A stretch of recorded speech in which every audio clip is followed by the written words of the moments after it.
Shalom! Ako si Marie Chris Sandoval ng Israel, kaagapay ng Serbisyong OFW. Serbisyong OFW! Narito na ang programang agapay ng mga Pilipinong manggagawa sa ibang bansa. Hatid ng FEBC Radio TV at ng Global Filipino Movement. Serbisyong OFW!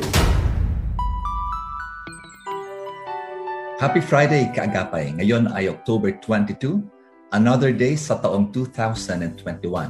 Panibagong araw para maglingkod sa mga OFWs. Good morning, good afternoon, at good evening sa iyong nakikinig sa Middle East countries, America, Europe, at sa iba pang bahagi ng Asia. Samahan mo kami sa mahigit kalahating oras ng makabulang payo para sa mga overseas Filipino workers. Ito ang inyong Kuya Herald at Melissa Cruz. Maganda umaga rin sa 1143 DCMR Santiago, Isabela. Happy listening din sa mga nasa 1233 DYBS Bacolod at sa kanilang mga production staff on duty. Naririnig din ang serbisyong OFW sa Pinoy Connection sa ating YouTube channel, FEBC Radio TV. Sana po ay mag-subscribe kayo sa ating YouTube channel as sa Cable Channel 185 sa Signal. Ito'y sa pakikipagtulungan ng GCTV. Halina't samahan niyo kaming maglingkod sa ating mga kababayang Pinoy sa ibayong dagat at 10 ng kanilang mga pamilya dito lang sa serbisyong OFW FEBC Radio TV, miyembro ng kapisanan ng mga broadcaster ng Pilipinas. Mag-abroad ay di biro. Balak na magtrabaho sa ibang bansa, mga negatibo at positibong epekto nito sa buhay mo. Mag-abroad ay di biro. Mag-abroad ay hindi biro. Ito po ang lagi naming paalala sa lahat ng mga OFWs, pamilya ng mga OFWs, at sa mga nagpaplano o nagbabalak na maging OFW. May mga benefits, may mga blessings, but at the same time, tayo po ay maging aware na may mga pagsubok na pwedeng kaharapin, lalo na sa gitna ng pandemic na ito. Well, Millie, tayo ngayon ay merong tema para sa panahon ng October, sa month of October. Ang tema natin sa FEBC ay unity sa mga OFW families. So, kamusta naman po kayo, especially with this COVID situation? Ang DCS October theme ay ang pagkakaisa, pagkakabuklod-buklod ng pamilya. Sabi ng mga taga-Epeso 4:3, sikapin ninyong mapanatili ang pagkakaisa mula sa Espiritu sa pamamagitan ng kapayapaan nagbubuklod sa inyo. Alam mo, napakagandang talatang ito, no? Ito ay nasa konteksto sa iglesia sa Epeso.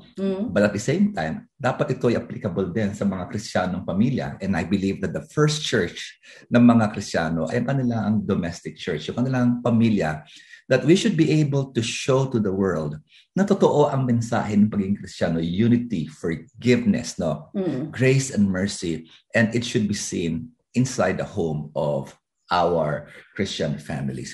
Well, para sa araw na to, ano ba ang dapat nating pag-usapan? Kasi minsan may mga laro-larong ginagawa ang mga pamilya that it can cause na ito ay magkaroon ng kaguluhan sa loob ng ating pamilya. That's true, there's a very popular parang show ngayon that revolves around the game. So dun sa game na to, makikita natin na it's very destructive. And ang hindi natin alam is that there are also games that families play that are very unhealthy. And marami tayong makikita dito na destructive games, examples that are in the Bible. Diba? Alam niyo po mga magulang, mga kapatid, dapat meron tayong awareness. Ito ba ay nangyayari? Ito ba ay nakakatulong? Hindi porket ito po ay ating nakasanayan na o ito yung ginagawa ng from one generation to another, ito na ay tama. Hindi porket ito yung kultura namin. Ito ganito kami noon. Pero remember that the scripture, that the word of God will always go against kung kailangan doon sa kultura ng meron tayo ating nakasanayan, what we perceive to be acceptable or even quote-unquote right. Pero ito ba ay ayon doon sa values ng kaharian ng ating Panginoon? So we have to be aware kung ano yung mga bagay-bagay na dapat nating iwasan. Napakaraming pwedeng mangyaring hindi maganda, but we would like to glean sa mga ibang ehemplo sa scripture and learn from it so that we can have stronger and better families even in the midst of the pandemic. Amen. And alam nyo, ang Biblia po is filled with a lot of good things. At the same time, hindi po lahat ng nasa Biblia ay ehemplo ng maganda. Makikita natin that there are a lot of examples of things not to do. Diba? So, yung first na makikita natin na game that we call it sa Bible within a family, no, is actually in Genesis 3:12 to 13. And the man said, the woman that you put here with me, she gave me some fruit from the tree and I ate it. Then the Lord God said to the woman, what is this you have done? And the woman said, the serpent deceived me and I ate. So ano ba ang tawag sa game na to? Well, ito yung nangyayari sa maraming pamilya. I hope it's not happening in your family. At kung ito po ay nangyayari, we have to put to this game. Hindi po magandang game to. Pero ito po ay nagpapahina ng pundasyon ng pamilya. And that is the blame game. Alam niyo po, ang problema sa ego ng isang tao, we want to either promote ourselves or we would like to protect ourselves. Ngayon po ay panahon ng eleksyon. At alam po natin ng FEBC, tayo po ay neutral tayo dito and we would like to educate you on how to vote. At ngayon, medyo uso rin yung blame game. Ang di magandang taon to, mas magaling ako. Pero sa loob ng pamilya, ito rin ay nangyayari. And sometimes the last person that we see na merong pagkukulang ay yung ating sarili. Na lahat ng tao ay mali. Ang lahat ay may pagkukulang except tayo. And that's true. Now, I think even in our own marriage and in our own family, we have played the blame game. Kasalanan mo to. Kung hindi mo to ginawa, ganito sana mangyayari. And I hope and pray that in our families that we are not playing the blame game, although I know that this is natural. It's normal. Kasi makikita natin kung si Eva at si Adan ay gumawa ng blame game, this is also the reason why lahat tayo nagbe-blame na kasalanan ni ganito. Kung hindi mo spend yung pera mo doon, hindi tayo magkakautang ng ganito. Diba? So napakahalaga po na we begin to realize na may pagkukulang tayo. So away mag-asawa, parehong pagkukulang. Yung away ng magulang sa anak, parehong may pagkukulang. Are you able to see kung saan ang pagkukulang mo? Hindi lamang yung pagkukulang ng ibang mga tao. So if you want the family to improve, you always have to begin with yourself. That's true. And yung susunod na game natin, and sa bawat game, meron talagang mandadaya. Diba? And makikita ulit natin to sa Genesis. Genesis 27:19. Nakasabi dito, Jacob said to his father, I am Esau, your firstborn. I've done as you told me. Now sit up and eat some of my wild game so that you can bless me. So ano ginawa dito ni Jacob? Nagpanggap siya na siya ay si Esau. And he cheated his way into a blessing. Ngayon, in this modern day and age, I cannot understand how one parent can bless one child and not bless another. Diba? Parang hindi ko maisip kung bakit hindi na lang niya binawi yung blessing niya tapos binigay yun sa kabila. Pero I understand that during that time, yung words na binibitawan nila and kung mag-bless ka na ng firstborn, hindi mo na to pwede bawiin. Yeah, diba? Kasi yung mga panganay, meron silang special blessing. No? And ito yung kultura nila. Hindi po sinasabi na itong dapat, pero ito yung kultura nila, ito yung blessing. At si Jacob, dahil uhaw na uhaw po siya na makuha yung blessing o makuha yung sense of entitlement. Gagawin ang lahat para po ay magkaroon ng panloloko. And it is sad, yung mga magkakapatid, sila po ay nagdedemandahan o magkakapamilya, sila po ay nagdedemandahan, putting each other down. Para ba yung pinaka-fiber ng pamilya, ito po ay nawawasak, which is supposedly ay magpakatibay. And ideal kasi, ang mga anak po, they learn about faith, they learn about generosity, they learn about integrity in the home. Exactly. And yet, kung ang nakikita po ng mga bata ay si tatay, si nanay ay hindi tapat sa dapat na ibinibigay sa gobyerno, hindi sumusunod sa batas, may maraming questionable na nangyayari sa loob ng tahanan. If they see this, then ito po ay mailalabas din po nila sa mas malaking mundong gagalawan ng ating mga anak. Exactly. And kung nakikita nila na tayo nag-cheat in any way, in our daily lives, sinasabi natin, anak, pakisabi na wala ako dito. Diba? So, we're already teaching our children to lie on our behalf. Siguro, example nga dyan, di ba? Halimbawa, tuwing Sabado, no? Merong naniningil sa'yo yung lingguhang bayad. Medyo uso yun dati. Hindi ko na alam kung uso pa rin to, no? Bumili ka ng ref, tapos babayaran mo on a weekly basis. Sinabi mo, sa anak mo, ha? Kung dumating si Kumari, sabi mo, handito ako. Pero pag dumating yung naniningil, ay sabi mo, wala ako dito. Ano po ang tinuturo natin? Okay lang magsinungaling if it is convenient. Dapat po maituro natin ang mali, mali. Ang tama ay tama. Exactly. And so if you've just joined us, we are talking about yung mga dangerous games that families actually play. So dito sa pangatlong game that families play. So the first was the blame game. The second is yung a lot of families find ways to cheat. And the third is what you do not know will not hurt you. Kumbaga, kung anong hindi mo alam, hindi ka kumbaga, ang daming family secrets kasi feeling nila na kung hindi mo to alam, hindi ka masasaktan.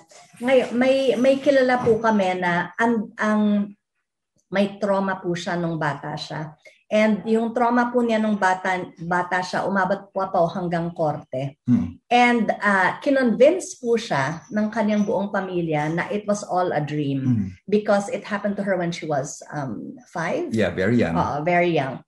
And so she grew up not knowing whether this was real or not, diba? So if we're going to think about it, yung family secrets within, I think not only a Filipino family, kasi ngayon may globalization na, ang dami mo na nakikitang issues in other countries, mas lalo na sa K-drama, sa Japanese drama, sa Thai drama, and sa Chinese. Makikita natin that we all have a lot more things in common than differences, mas lalo na when it comes to how we handle families. And family secrets is a human thing.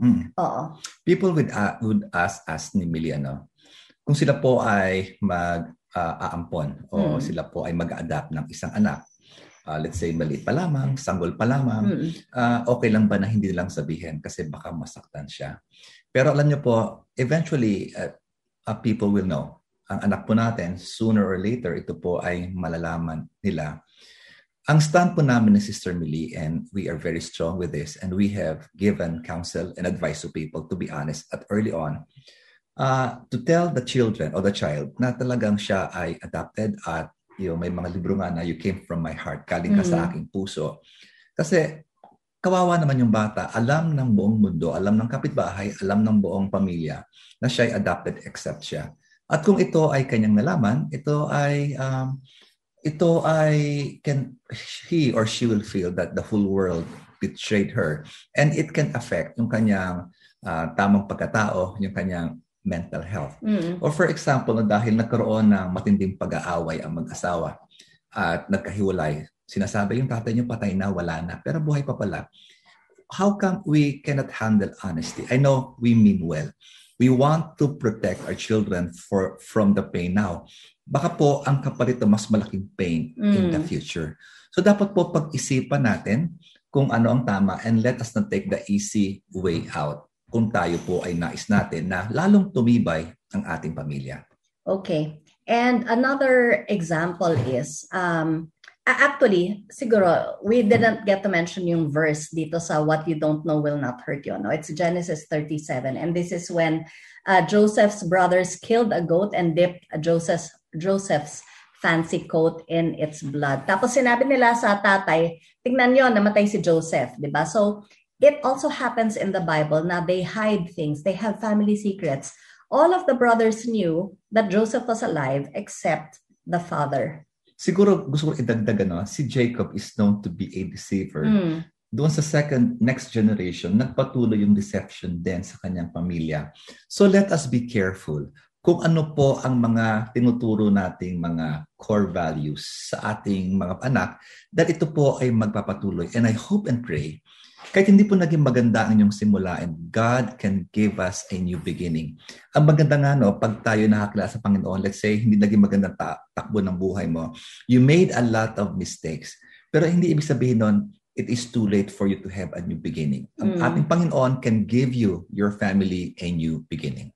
Okay. And the next game that families play, or this is not really a game, pero they forsake first things first. What is an example of this? Doon sa 1 Samuel, yung mga anak ni Eli, talagang their sin was so great na they were treating yung Lord's offering with contempt. Ngayon, at the same time, isipin natin, so ano naman ang masama doon? But you have to understand that during their time, parang sobrang mortal sin talaga nung yung playing around with the Lord's offering. Ngayon kasi parang we don't understand what it is in our context. Pero parang, kumbaga, parang binastos mo yung Panginoon dito sa ginawa nila.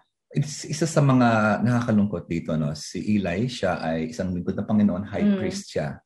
Pero yung mga anak niya, they are described by the scripture, different versions as dishonorable, they are wicked, unprincipled, they are evil.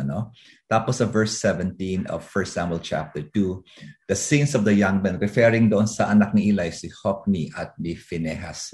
So make sure wag niyo pong bigyan ng pangalan na maging anak niyo ng Hophni at Phinehas.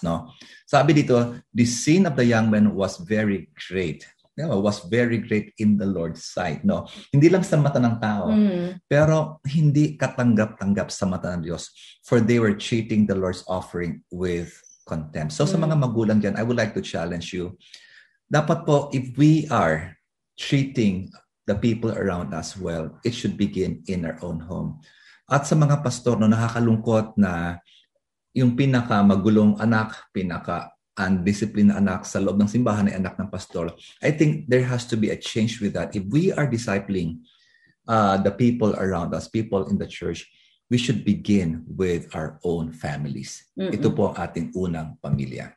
Okay. And next, sometimes we are in a game but we do break the rules of the game. So sabi sa 2 Samuel 13:12-14, "No, my brother, don't force me. Such a thing should not be done in Israel." Ito yung anak ni David. "Don't do this wicked thing. You would be like one of the wicked fools in Israel." But he refused to listen to her. And as the story goes, we know na one of the sons of David took advantage of his sister. And sadly, this also happens within families, even Christian families that Harold and I have had the opportunity to counsel. So let us not break the rules of the game. Alam mo, di ba, doon sa nakalipas na Olympics, very strict sila sa pag-check kung merong ginagamit na substance yung mga tao para makalamang sila doon sa competition. At we can see na there are so many different fields ng sports at talaga ang laki ng pandadayang nangyayari. Nagkakaroon ng bayaran. Ang sabi nila yung boxing daw ay talagang marami diyang mga questionable na nangyayari. Pero alam niyo po but at the same time we also see na sa mga major competitions, there are people na halimbawa sa marathon na yung dapat na mananalo, nag-start na siya pero hindi pa pala katapusan ng pinaka-finish line. Tutulungan niya to make sure na yung dapat ng manalo, dapat siya ang manalo o isang runner na ligaw, kasamahan niya para maitama. We can see people who are willing to lose, pero ito ang tama because they want to help. Sa mga pamilya po dito, we have to know na the most important rule na dapat po natin hindi i-break ay yung rule ng ating Panginoon. Alam niyo po, sa pamilya po ni David, marami siyang rules na hindi ginawa. Siya po ay nag-commit ng adultery, siya po ay pumatay. Sa mga pamilya niya po ay nagkaroon ng incest, nagkaroon po ng abuse, nagkaroon ng rebellion. Grabe po, And because of all the rules na binake ni David and his family, ito po ay nagkaroon ng mga consequences. But again, Because God is sovereign, God can give us a new beginning. Tayo po ay pwedeng tulungan ng ating Panginoon. So, we have to recognize na meron pong mga unhealthy games that we play as families. Are you aware of it? Dapat ito po ay ating kaharapin, ito po ay dapat ating tanggapin, and we should be able to put a stop to it. Or else, tayo po ay nasa slippery slope, no? That's true. Tayo ay dudulas at dudulas. And can you imagine, instead of improving one generation after another, we are continuing the pain and the sorrow of each family. Yes, and kailangan po natin i-align yung ating mga sarili and our family towards yung kingdom values and not the values of this world. Kailangan din natin mag-develop ng community of support, and we really have to ask God for help and to surrender to His will and His purpose. Alam niyo po, napakahalaga na tayo ay merong understanding kung ano po ang nais ng Panginoon. Matthew 6:33, ang sabi po ay, "Seek ye first the kingdom of God and His righteousness, and all of these things shall be added unto us." Naway, ang Panginoon po ang siyang madakila sa ating pamilya. Amen. Yung number one sa Diyos ay number one lagi. Diba? Amen. Well, at this point in time, tayo po ay dumako sa panalangin. And let us entrust this time to the Lord. Let's pray for our families. Manalangin po tayo. Amang Diyos, maraming salamat po sa iyong pag-ibig sa aming lahat. You are a God of grace, a God of mercy, a God of new beginning. Father, I pray that we will do things according to your will. Kung ano po ang covenant namin sa iyo, that we will be faithful, Lord, to our covenant with you because you are always faithful to us. Panginoon, we speak protection sa mga OFWs po namin na nasa mga lugar na medyo high risk. Protect them, Lord. Watch over them. I pray, Lord, for the families, Panginoon, who are going through a lot of difficulties. Lord, speak peace and comfort to them. And Father, I pray in Jesus' name that you will guide us, Lord, into all truth, that your name will be glorified in everything that we do. Lord, we thank you. This we ask in Jesus' name. Amen and amen. Amen. Kung kayo po ay meron pang ibang OFW concern, maaari kayong magbigay ng mensahe sa 702 DCS FEBC Radio TV FB page at sa serbisyong OFW FEBC Radio. Magkakarinigan po muli tayo sa susunod na linggo sa radyo, online at dito sa cable channel 185 sa Signal. Ito'y sa pagkipagtulungan ng GCTV para sa isa na namang edisyon ng serbisyong OFW. Kasama pa rin ang inyong mga lingkod. Maraming salamat sa inyong pagsama sa amin. Ito po si Kuya Harold Cruz At Melissa Cruz. na nagsasabing pagpalain ng Diyos ang ating mga OFWs at ang kanilang mga pamilya. God bless! God bless. Ako po si Wilma Tiangco, dito po sa bansang Jeddah, Saudi Arabia, kaagapay ng serbisyong OFW. Serbisyong OFW.